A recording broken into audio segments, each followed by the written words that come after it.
안녕하세요, 여러분. 국립한밭대학교 소프트웨어 융합교육원의 고진욱 교수입니다. 오늘은 여러분들께 AI 이해와 활용이라는 교과목의 시작에 앞서 제 수업의 모든, 제가 하고 있는 모든 수업의 첫 번째 시간을 장식하고 있는 문제 해결에 대해서 간단하게 이야기를 해보고자 합니다. 예, 서두에 앞서서 일단 강의에 들어가기 앞서서 여러분들 잘 아는 수학 강사 정승재 강사라고 아실 거예요. 저는 그분의 유튜브를 굉장히 많이 보고 있는데요. 그분이 했던 얘기 중에 이런 게 있어요. 어떤 서울대학교 교수님이 이제 회사에서 한 자리 하고 있고, 뭐 공통적으로 우리가 생각하는 그 성공한 사람들의 공통적인 특징에 대해서 얘기한 적이 있거든요. 결론부터 얘기하면은 문제 해결을 잘하는 거예요. 이게 되게 추상적인데, 저는 문제에 대한 정의와 해결과 문제를 잘 풀어나간다, 이런 부분은 좀 다른 개념이라고 생각을 하고 있거든요. 그래서 그분의 이제 정승재 강사의 유튜브에서 그분이 하는 얘기를 보면은 총 세 가지. 뭐 학력이랑은 상관없다. 즉 다시 말해 학벌, 뭐 대학 이름 이런 것이랑은 처음 상관이 없다. 그리고 집안 환경도 아주 조금의 차이는 있을지언정 큰 상관은 없다는 거예요. 그런데 예외 없이 가지고 있는 공통점, 즉 학습 방법이 완벽한 상관관계를 이루었다라고 합니다. 그 학습 방법이 뭐였냐면, 한 문제를 가지고 수학 문제 한 문제를 가지고 일주일 이상 고민한 경험을 가지고 있다라는 거예요. 자, 여기서 어떻게 감을 잡으실지 모르겠지만 여러분들이 일단은 우리가 하나의 문제를 정의하기 위해서 일주일 동안 이 문제를 계속적으로 분석하고 계속 해결해 나가면서 결국은 문제를 풀어 나간 거죠. 즉, 이 문제를 이해하려고 시도도 많이 했을 것이고, 이 문제를 어떤 방법으로 풀어 나갈 것인가, 이런 부분에 대해서 고민했던 사람만이 성공한 사람들의 공통적인 특징이라는 거죠. 다시 말해서 여기서 우리나라 교육제도 그냥 간단하게 얘기를 해볼게요. 자, 여러분들이 대학교를 특정 목표로 하는 대학교, 저는 이제 한밭대학교지만 우리 한밭대학교를 오기 위해서 열심히 공부하고 뭐 입학까지 한 사람들일 거예요. 하지만 우리가 이 중학교 때부터 고등학교 때까지 총 6년을 바라보잖아요. 사실 초등학교도 해당은 되지만 그런 부분을 제외하고 중학교 3년, 고등학교 3년. 자, 여러분들 잘 생각해 보세요. 중학교 3학년 때 정해져 있는 커리큘럼, 즉 교과서에서 나오라는 문제 풀이 방법, 이런 문제를 푸는 요령에 대해서 공부를 했었지. 사실 이 문제가 정확하게 어떻게 정의를 하고, 그리고 어떻게 정의를 해서 이 문제를 해결해 나갈 것인가에 대해서 고민한 경험은 그렇게 많지는 않을 거예요. 또한 고등학교를 가게 되면은 뭐 수시다, 또 뭐 무슨 활동이다, 뭐다 뭐다 해야 돼 가지고 사실 여러분들이 문제를 정의하고 풀어 나간다기보다는 뭐 부모의 영향이 좀 많이 컸을 것이고, 그리고 학교에서 나오는, 그리고 우리가 궁극적으로 대학교를 가려고 하는 목표 자체가 다들 뭐 서울대, 연고대 막 다 가고 싶어 하잖아요. 뭐 혹은 뭐 의대, 뭐 이런 뭐 법대 이런 데를 가고 싶어 하는데, 거기를 가기 위해서 우리가 해야 될 그 뭐 스타크래프트로 말하면 테크트리, 뭐 처음에 뭐 배럭을 찍고 이런 것처럼 처음에 여러분들이 어떤 성적을 가지기 위해서는 뭐 어떤 조치를 취해야 되고 또 이런 활동을 해야 되고 이런 게 다 정해져 있죠. 그래서 이런 커리큘럼을 따라 가지고 여러분들이 대학에 입학하게 됩니다. 그러면 대학에 입학하게 되면은 어떤 문제가 생기냐면, 어 어떠한 이제 대학에서는 뭔가 교수님들께서는 거의 이론적인 베이스에 대한 내용과 뭐 실무적인 내용도 뭐 병행해 가지고 여러분들한테 학습을 시킬 거예요. 그런데 학습을 하다 보면은 사실 나는 문제를 잘 풀어. 시험 문제, 시험 공부를 해 가지고 시험 문제는 잘 푸는데 진짜 본인한테 당면한 문제가 무엇인지를 아직 정의하지 못하는 분들이 굉장히 많습니다. 흔한 예로 여러분들 4학년 학생들이 저한테 취업 면담을 옵니다. 교수님, 전 인턴십을 하고 싶고요. 저는 어느 회사에 취업하고 싶은데요. 어떻게 해야 될까요? 차라리 저는 어떠한 분야에 어느 회사에 취직하고 싶다 하면은 사실 가이드를 주기가 편해요. 왜 그러냐면 본인이 문제를 알거든. 최소한 문제는 모르더라도 목표는 있거든. 하지만 제일 답답한 사람들이 보통 여러분들이 뭐 나를 욕할 수도 있겠지만 제일 답답한 학생들은 누구냐면은 처음에 와가지고 아 교수님 4학년 2학기인데 취업은 해야 되겠는데요. 어떻게 할까요? 제가 뭐라고 얘기할 수가 있을까요? 아무 얘기할 수 없어요. 다시 말해서 지금 내가 취업을 하는 데 있어가지고 뭐 네이버라는 회사에 취업을 하고 싶은데 현재 내 스펙은 요렇고요. 여기서 어떠어떠한 부분을 보완해가지고 나가면 네이버에 취업을 할 수 있을까요? 이런 식으로 뭔가 자기가 가지고 있는 문제에 대한 부분을 정의를 하고 이게 해결 방안을 저한테 찾아와서 모를 때, 즉 묻고자 할 때는 오히려 편해요. 왜 어떤 커리큘럼이 있고 이러이러한 프로그램이 있고 이러이러한 내용에 대해서 공부를 하고 혹은 이러이러한 자격증을 따고 뭐 이런 부트캠프도 있고 요런 데를 이용해 가지고 너의 스펙을 향상시켜 봐라. 그리고 이때 뭐 회사 나가 가지고 어떠어떠한 문제점이나 이런 부분이 발생할 거면 그때 또 한번 찾아와. 이런 식으로 가이드를 주고 있는데 사실 제일 어려운 점이 그런 것 같아요. 지금 여러분들이 대학이라는 대학의 입학이라는 거에 너무 집중돼 있어서 학교를 오게 되고 거기서 그냥 짜여진 커리큘럼대로만 하다 보니까 과연 진짜 내가 가진 문제가 무엇인가 이거를 여러분들이 정확하게 정의하지 못하는 경우가 너무 많은 것 같아서 그래가지고 저는 제 모든 수업의 시작에 문제 해결에 대한 내용에 대해서 즉 문제를 정의하고 문제를 어떻게 풀어나가는가 이런 부분에 대해서 무조건 하루는 강의를 합니다. 그리고 중간에서도 계속적으로 이 문제 정의, 본인 문제를 파악하고 내 문제가 어떤 것인지를 얘기하는 그런 부분까지도 계속적으로 여러분들이 트레이닝할 수 있게 합니다. 그래서 이제 다음 장부터는 여러분들이 어떤 문제를 정의하고 그리고 그 정의에 대해서 어떻게 나아갈 것인지, 어떻게 해결해 나갈 것인지 그런 부분에 대해서 간단하게 얘기해 보도록 하겠습니다. 예. 일단은 우리가 문제를 해결하려고 하면은 문제를 정의를 해야 됩니다. 제가 여러분들한테도 특히 1학년들한테 말하는 게 뭐가 있냐면은 자, 우리가 수능 문제를 풀 때 5개 중에 하나의 정답을 맞춘다고 얘기를 합니다. 그럼 여러분들은 정답을 맞출 확률을 몇 프로라고 볼까요? 뭐 5개 중에 하나가 정답이니까 20%라고 볼 수 있습니다. 하지만 저는 뭐라고 얘기하냐면 정답과 오답으로 구분합니다. 즉 반반이라는 거죠. 그러니까 정답이냐 아니냐. 즉 우리가 문제를 풀을 때 5개의 지문 5개의 목록 중에 어떠한 정답을 선택하는 거랑 정답을 선택하지 못하는 거 그렇게 구분한다는 거죠. 왜? 현재 문제의 정의는요. 현재 상태의 변화로 목표 상태가 생기는 것. 즉 이 어떠한 문제가 제시되었을 때 그 문제에 대한 답변을 5개 중에 하나를 맞히느냐 혹은 4개 중에 하나를 맞히느냐 아니면 서술형으로 맞히느냐 정답이다 아니다. 현재 상태의 변화는 계속적으로 생기기 때문에 이 정답이냐 아니냐에 따라서 목표 상태를 저는 두 가지로 보는 거예요.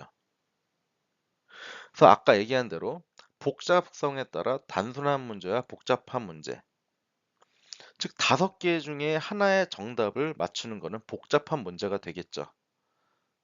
여러분들 4개에는 아사모사하게 진짜 애매하게 여러분들한테 답변을 제시합니다.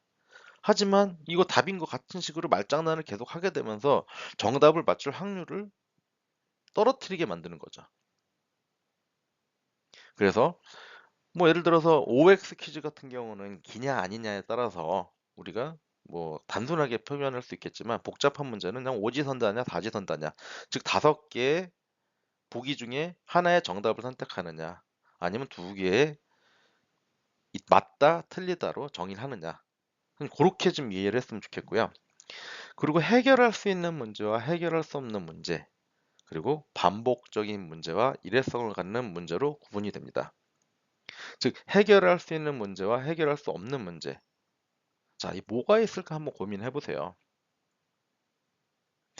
이게 보면은 영화에서도 그렇고 드라마에서도 그렇고 많이 듣는 얘기가 뭐가 있냐면 우리가 문제를 풀어가는 데 있어서 가장 빨리 해결할 수 있는 방법은 뭐가 있느냐. 자, 그때는 어떤 이제 뭐 돈이 많은 사람들은 이렇게 얘기합니다. 모든 문제는 돈으로 해결하는 게 가장 편하다. 내가 기업인입니다. 예를 들어서. 그런데 뭐 자연어 처리를 하는 그런 뭐 개발자가 있다고 치면은 자연어 처리가 필요해요. 그럼 여기서 선택을 하게 되죠. 기존의 직원들한테 자연어 처리를 공부시켜 가지고 그냥 기존의 월급에 인상 없이 그렇게 진행할 것인가? 아니면 외주를 통해서 혹은 뭐 학교 같은 데나 연구원을 통해 가지고 연구원의 외주를 통해서 뭐 그 모듈을 해결해 갖고 온다든지. 근데 이거는 사실 돈이 있는 사람 입장에서는 편하게 해결할 수 있는 문제로 정의가 되겠지만 초기 창업을 해 가지고 막 나는 이제 자금력도 딸리고 지금 직원들 월급 주기도 좀 힘들고 나도 월급 못 가져가는데 하는 약간 금전적으로 좀 어려운 사람에 대해서는 해결할 수 없는 문제로 구분이 될 거예요. 그리고 반복적인 문제와 일회성을 갖는 문제인데 우리가 반복적인 문제, 자 문제는 저는 약간 요런 건 어떻게 얘기를 하냐면 지각. 여러분들 잘 생각해 보세요. 한 번 지각하는 친구들은 계속 지각합니다. 이거는 반복적인 문제로 볼 수 있어요. 왜? 처음에 우리가 예를 들어 아침 9시에 수업이 시작된다라고 하면은 우리가 뭐 버스를 타고 집에서 오는 시간까지를 모든 걸 다 정리해 가지고 몇 시쯤에 나가서 몇 시쯤에 오면 되겠다. 하지만 그리고 나는 10분 전에 혹은 20분 전에 도착하겠다라고 미리 준비를 하는 친구들도 있겠지만 나는 9시에 딱 맞춰 놓는다는 친구들이 굉장히 많아요. 저도 수업을 해보면 뭐 9시 전에 오는 친구들은 그렇게 드물고 이제 9시 한 8시 한 58분부터 우르르 오기 시작했거든. 근데 저는 이런 부분이 지각으로 인한 반복적인 문제라고 보는 거고 또 여기서 지각과 연계돼서 일회성을 갖는 문제라고 하면은 내가 오늘 아침에 버스를 타고 나왔는데 갑자기 저 앞에서 어떤 차가 전복돼서 사고 나서 트래픽 잼 때문에 늦었다. 이런 건 일회성이 될 수 있겠죠. 예측할 수 없는 환경적인 문제로 발생하는 문제. 즉, 그래서 문제란 현재 상태의 변화로 본인이 원하는 방향의 목표 상태가 생기는 것을 의미합니다. 4학년들의 입장에선 취업을 해야 되잖아요.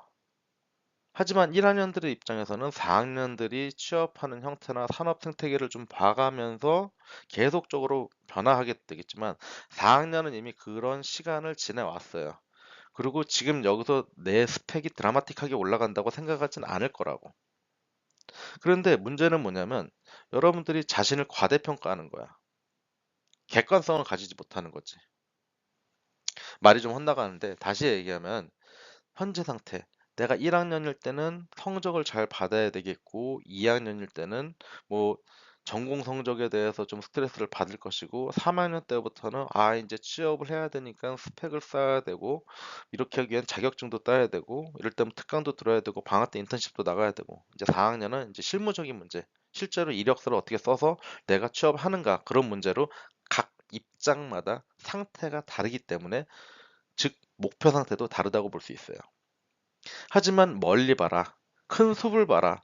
그러면서 궁극적으로 최종적인 목표를 위해서 단계적인 목표, 세부 목표가 생기면서 이거를 클리어해 나가면서 올라가면서 최종적인 목표를 우리가 1학년 때 삼을 수가 있겠죠.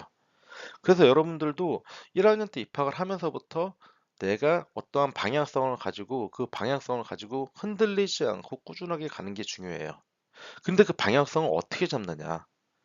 본인의 상태를 명확하게 파악을 한 다음에 그 다음에 목표 설정을 해야지 본인의 상태를 전혀 모르는 상황에서 목표만 설정하면 안 된다. 즉, 문제를 정확하게 인지해야 해결할 수 있는 방법이 도출된다.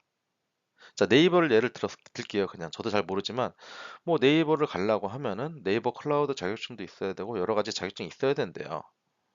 근데 내 스펙 자체는 뭐 성적으로 한번 그냥 따져볼게요. 네이버는 4.0 이하는 안 뽑는다고 합니다. 예를 들어서 뭐 사실은 아닙니다. 그냥 제가 예를 드는 거예요.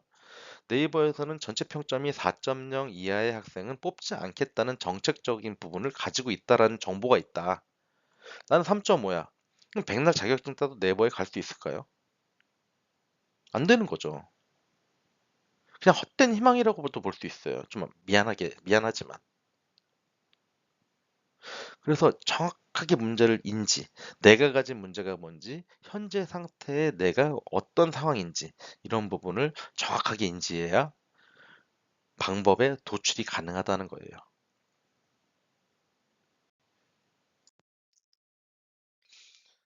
자, 이제 문제 해결의 개념에 대해서 얘기해 볼 거예요. 아까 말씀드렸죠? 현재 상태와 목표 상태의 차이를 해결한 결과물. 그리고 현재 상태에서 목표 상태로 도달하기 위해서는 시간, 노력, 사고 등의 요소, 즉 노력이 투입되어야 된다.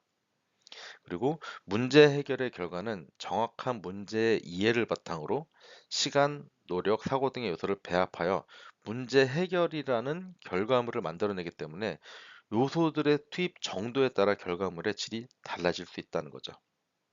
아주 단순하게 생각을 해보자고요. 예를 들어서 어떠한 자격증을 딴다고 봤을 때, 아니 자격증이라기보다는요, 어, 영어 공부를 한다고 생각해 볼게요.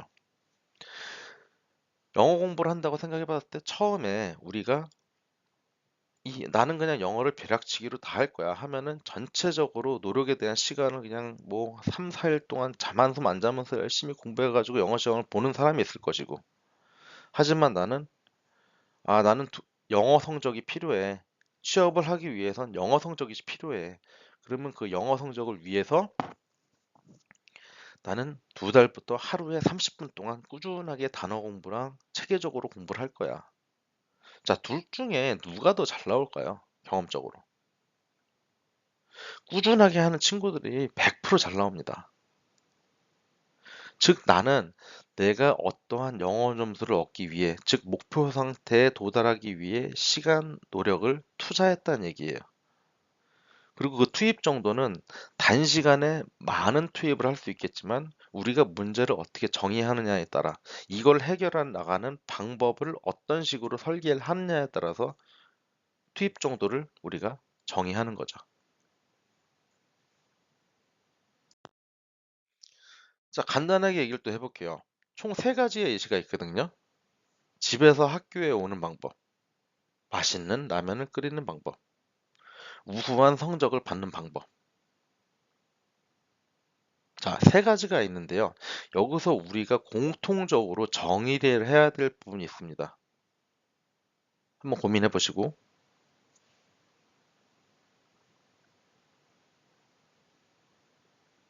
자, 고민해 보셨나요?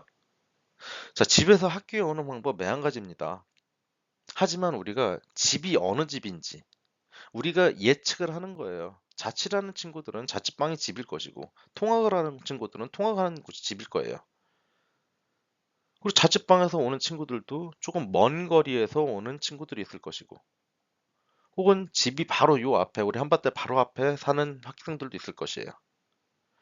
그래서 집에서 학교에 오는 방법은 좀 약간 추상적이지만 우리가 정확하게 한다라고 하면 목표를 정해야 되는 거예요. 혹은 방법. 집에서 도보로 학교에 오는 방법. 이렇게 따지면 우리가 집은 자취방이나 기숙사로 예측을 가능하겠죠. 다시 말해서 조금 더 구체적으로 간다라고 하면 자취방에서 학교에 도보로 15분 내에 오는 방법. 자, 그러면 여기저기 꼬불꼬불 길이 있겠지만 최적의 길을 시간과 노력과 사고를 통해서 우리가 해결해 나가겠죠. 오늘은 이렇게 길을 가봐. 뭐 네이버 지도나 아니면 뭐 카카오 지도 같은 거를 꺼내서 최단 경로로 우리가 해보고 이렇게 갔을 때, 이렇게 갔을 때, 저렇게 갔을 때, 이렇게 갔을 때를 한번 시간적으로 한번 해결해 보다가 보면은 어떠한 방법론에 딱 그 수렴하게 되는 거죠. 그러면 여러분들이 이 문제를 풀 수 있는 거예요. 두 번째, 맛있는 라면을 끓이는 방법. 라면은 다 맛있잖아요. 그쵸? 하지만 전 여기서 어떻게 정의를 하냐면 이 맛있는 라면에 대해서 정의를 어떻게 할 거냐. 우리가 맛있는 라면을 숫자로 정의할 수 있을까요? 정량적으로? 자, 예를 들면 이런 스캔 할 수도 있겠죠. 자, 맛있는 라면을 정의를 어떻게 할 것인가? 이게 처음에 이 단추를 첫 단추, 그 문제를 푸는 첫 단추가 되겠죠. 그 맛있는 라면의 정의. 맛있는 라면 뭐냐? 저는 맵고 막 자극적인 그런 라면이 맛있거든요. 근데 어떤 사람은 진라면 순한 맛이 맛있다는 친구들도 있고. 그리고 수업에서 얘기를 하면은 되게 많은 답변이 나오는데 저는 가장 공감이 됐던 게 뭐냐면은 라면 봉지 뒤에 있는 레시피대로 그대로 따라하는 게 가장 맛있는 방법이다. 그래서 저는 약간 처음 들었던 답변인데 왜 그러냐 하고 물어보니까 그 라면을 개발했던 그 회사 연구원들이나 연구자들이 최적의 레시피를 거기다가 놨기 때문에 자기는 그렇게 가정한다는 거죠. 그 라면의 전문가들이. 하지만 요새 뭐 유튜브 뭐 짬뽕 라면 있고 뭐 어떻게 해가지고 막 파기름 내고 해서 뭐 볶고 뭐하고 한 라면도 있잖아요. 그런 부분이 애매한 거예요. 그래서 저는 맛있는 라면을 정의하는 방법 중에 가장 깔끔한 게 한 지나가는 사람 10명한테 라면을 먹혀봤는데 7명이 맛있다고 하더라라고 하면은 저는 맛있는 라면이라고 정의를 하는 게 어떠냐. 사실 제가 말하는 거는 정답도 오답도 아니에요. 그리고 여러분들이 생각하는 방법도 정답도 없고 오답도 없어요. 또 그렇게 약간 열려있는 사고를 가지고 진행을 해야 된다. 그리고 우수한 성적을 받는 방법. 자, 이것도 똑같아요. 누구한테는 4점, 평점 4점이 넘는 친구한테는 A 플러스가 우수한 성적일 것이고, 3.5면 A 제로도 우수한 성적, A 플러스도 우수한 성적. 하지만 이걸 우리가 어떻게 정의를 하느냐에 따라, 그에 따라 틀린 거고, 참고로 전 여기서 우수한 성적을 방법이라고 했을 때, 첫 번째로 얘기하는 건 뭐냐면, 결석을 하지 않는다. 자, 저는 출석 점수를 굉장히 높게 씁니다. 왜 그러냐면 여러분들께서 가장 근본적으로 성적을 받기 위해 할 수 있는 가장 최소한의 노력이라고 생각하기 때문에 전 출석 점수를 굉장히 많이 높습니다. 그래서 우수한 성적을 받는 방법 중에 첫 번째는 출석이 아닐까 전 그렇게 생각하거든요. 어쨌든 여러분도 이 세 가지 방법에 대해서 한번 고민을 많이 해보세요. 이렇게 하면 어떨까? 저렇게 하면 어떨까? 그래서 아까 서두에 얘기한 것처럼 여러분들이 어떠한 문제를 풀어나가는 방법에 의해서 이 어떻게 해결해 나가느냐 요런 부분이 계속적으로 트레이닝이 된다라고 하면은 여러분들은 정말 나중에 회사에서도 어떠한 문제가 닥쳤을 때도 한번 풀어나가는 방법 요때 차별성을 가질 거예요. 네, 마지막으로 이제 문제 해결 방법에 대해서 간단하게 알아볼 거예요. 근데 여러분들 아까 문제를 정의하고 문제를 풀어나가는 거랑 AI의 이해와 활용이 뭐가 중요하냐? 뭐가 어떠한 상관관계가 있느냐? 한번 예측해 한번 해보세요. 자, 저는 어떻게 생각을 했냐면, 최근에는 사실 우리 소프트웨어과한테는 미안한 얘기지만, 코딩 개발 능력이나 이런 부분보다는 해당 산업군에 대한 도메인 지식이 더 좀 요구되고 있습니다. 즉, 우리가 얘기했던 융합, 뭐, 하이브리드 형태, 뭐, 소프트웨어를 하는 친구들이 기계공학에 대한 도메인 지식이 있다거나, 아니면 뭐 전기공학적인 도메인 지식이 있다거나, 뭐, 토목에 대한 지식이 있다거나, 요런 인재를 좀 선호하거든요. 그래서 생성형 AI 모델, 뭐 GPT, 제미나이, 뭐 커서 AI 이런 부분 굉장히 많이 사용합니다. 그런데 여러분들이 해결해 나갈 때 그런 프롬프트를 정의하고 그 출력물을 검토하고 해결하는 방법에 대해서 처음에 시작을 하다 보니까 그냥 맹목적으로 맹신하는 그런 결과가 있기 때문에 제가 이런 수업도 우리 생성형 AI의 이해와 활용 시간에 진행을 하는 겁니다.